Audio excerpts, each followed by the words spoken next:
Hello, my name is Justin Imperial, and I will be your vacation planner for today. So how many of you guys like snow? Good.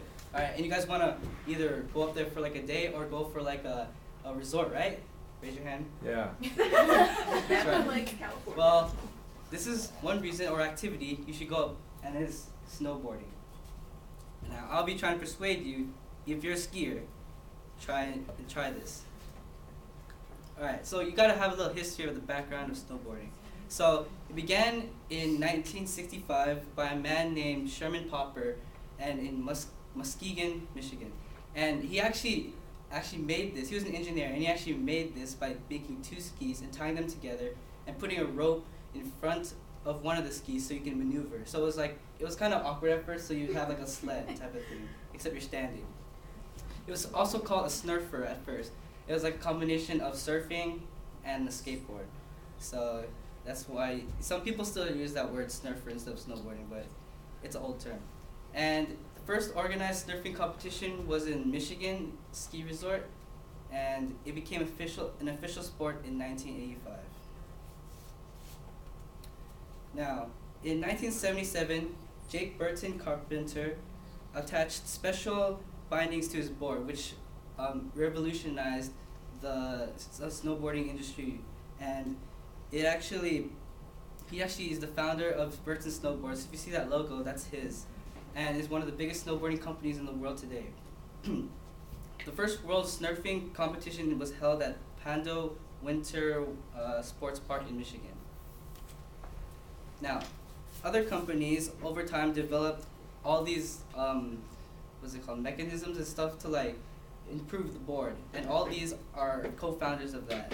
Like as I said, Burton Snowboards, Sims Snowboards, Barefoot Snowboards, and New Snowboards. All of these later added to modifications to the boards, and that's why we have the boards we have today. Now, as you know, you're going to the snow. You have to be warm. This is essential because you don't want to get frostbite and freeze to death as you're going down the mountain. Now, as I mean clothes, warm clothes, I mean layered clothes. So don't come up in like a bikini or something like that just to come down and look good. And another most important part of snowboarding is your helmet. Like in the diagram I show, they kind of put that out, and that's wrong, so that's why I put the helmet. It's essential and important. Because if you fall on your head, you're obviously going to get a concussion or something. That's why you have to have a helmet. Snowboarding boots are also essential because they're not any type of boots like Uggs or anything. They have a special binding that connects to the board, and that's what keeps you from the board from slipping under from you. Also, a snowboarding jacket, of course, you have to look fly. So it's also very warm, and it also provides wind resistance. And also snowboard. You have to have a snowboard to actually snowboard.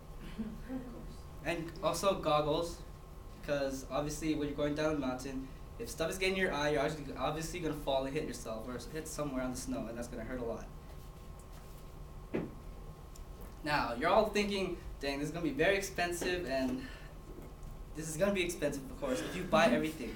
Obviously, as I put here on the slide, if you buy all the equipment, obviously snowboards are going to range from 100 to 400, which is very expensive because of the brand names and stuff like that. Snowboarding boots alone are 190, depending on what you get. The gloves are 10 to 50, but you can get pretty much any type of gloves. That's just if you want to get like the label gloves or the logo gloves.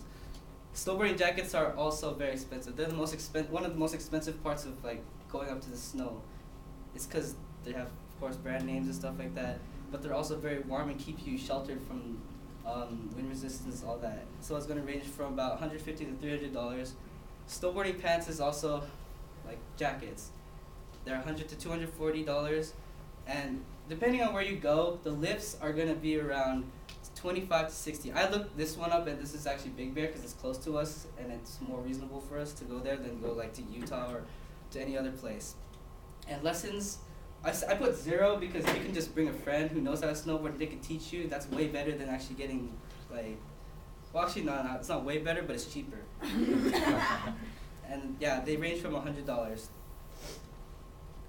And this is the best part. If you go to a ski resort, of course you have to pay for the room and everything, but most ski resorts that are near, Yeah, most ski resorts that are near a skiing facility or place, they always have these prices and stuff where you can rent.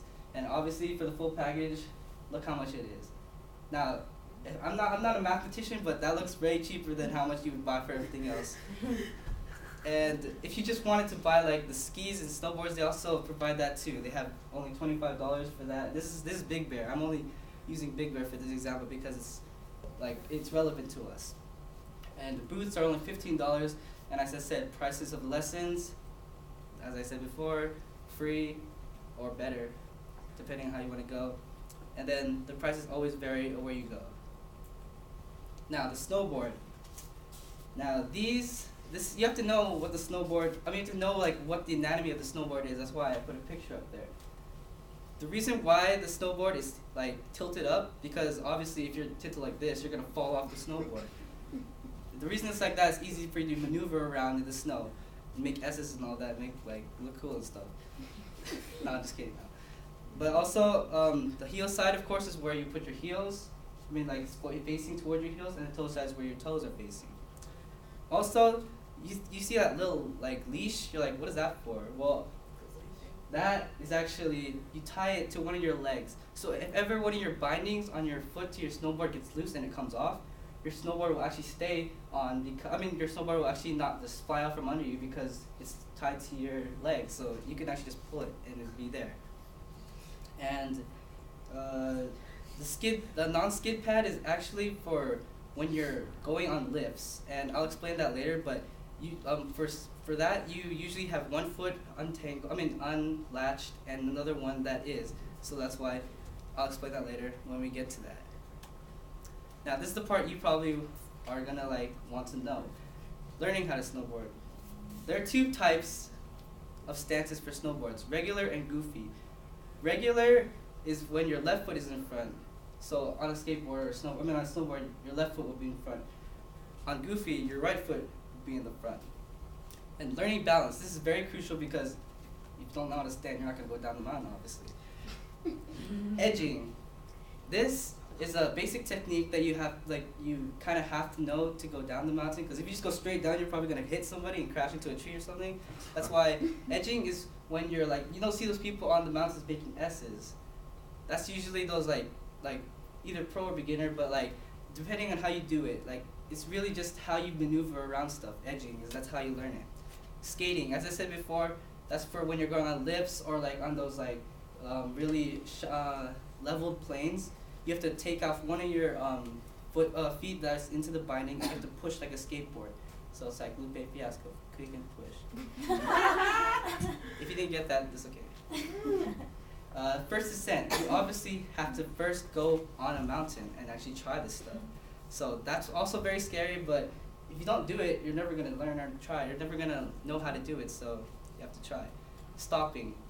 This is probably the most best part about snowboarding, because you have to learn how to stop. If you don't know how to stop, you're just going to keep going straight into the cars or something all the way from the bottom of the slope. And stopping is usually, there's two ways you can stop. For apparently pros, you can stop both with your heels and your toes. So when you're on your heels, and when you're like this, you usually have to learn how to twist your body and put an angle to your heels so you can stop. So that's why people go like this when they're stopping. Also, for if you're more advanced, you can learn how to do it backwards. So you're going backwards, so your toes are doing the work and not your heels. I personally know how to do that too, so I feel very cool doing that. And basic transversing, that's just how you slow down, speed up. That's usually just how you have to learn how to do that. And practice. Practice makes perfect. Plus it's fun. You'd always learn something new when you're going down. Even when you're falling, you always learn something. Not to fall. Now, you might be thinking, where are all these wow, there's all these places you can go to, not just Big Bear. Obviously there's other places you can go to actually ski and snowboard. Obviously there's USA where we live, there's Canada, of course, they're more north. I didn't know this, but there's actually Japan that actually have some places where you can actually snowboard and ski. Europe also has cold places up there too. South America surprised me though, because it's south. I didn't know they actually had snow-capped mountains up there, but I guess they do. So if you ever want to look up somewhere that has a ski resort or something, these places actually do have some places. You can just look it up.